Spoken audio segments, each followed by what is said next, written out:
L'actualité internationale encore. Vous vous souvenez sans doute qu'une enquête a été ouverte en France il y a plusieurs mois contre des chefs d'État africains pour des biens mal acquis. Ces dirigeants sont soupçonnés d'avoir détourné des fortunes, investies ensuite notamment en France dans des appartements ou des voitures de luxe.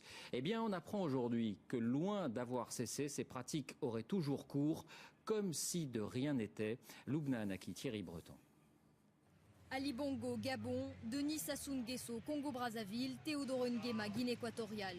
3 présidents africains visés par une enquête française depuis 2010 pour recel de détournement de fonds publics.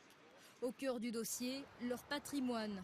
Voici par exemple à Paris un hôtel particulier de la famille Bongo, 1500 mètres carrés, 15 millions d'euros.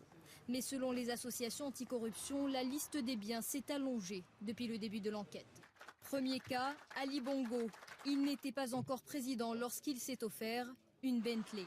Valeur 200 000 euros, achat repéré par la police financière. La famille de Sassou Nguesso, elle, semble préférer les Mercedes. 8 limousines achetées, toujours en France. Son avocat dénonce une enquête illégale. Le détournement hypothétique, supposé de biens publics congolais ou étrangers d'une manière générale, n'est pas poursuivable en France. Mais les plus grands amateurs de belles mécaniques semblent être les proches du président guinéen Théodore Nguema. Son fils a ainsi acheté des Ferrari, Mercedes, Bentley, Rolls-Royce, Bugatti, Aston Martin, Porsche, Lamborghini et Maserati. 26 voitures pour 8 millions d'euros.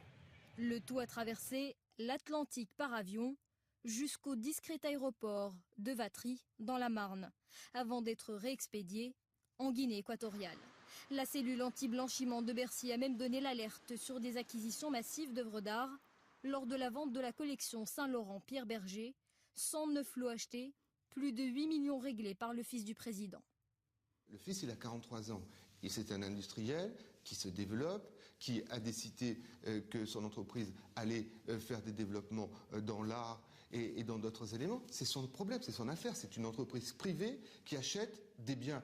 Les associations anticorruption voulaient rajouter ces éléments à l'enquête en cours, menée par le juge Leloir, connu pour son indépendance. Le parquet s'y oppose. La France qui se gargarise par son plus haut représentant de grands messages universels en faveur de la lutte contre la corruption. Et puis voilà, cette décision du parquet qui est évidemment un coup de canif absolu dans l'image de la France, bien sûr. Dossier ultra sensible, les biens mal acquis irritent plus que jamais dans certains palais africains et pourraient peser sur les relations franco-africaines.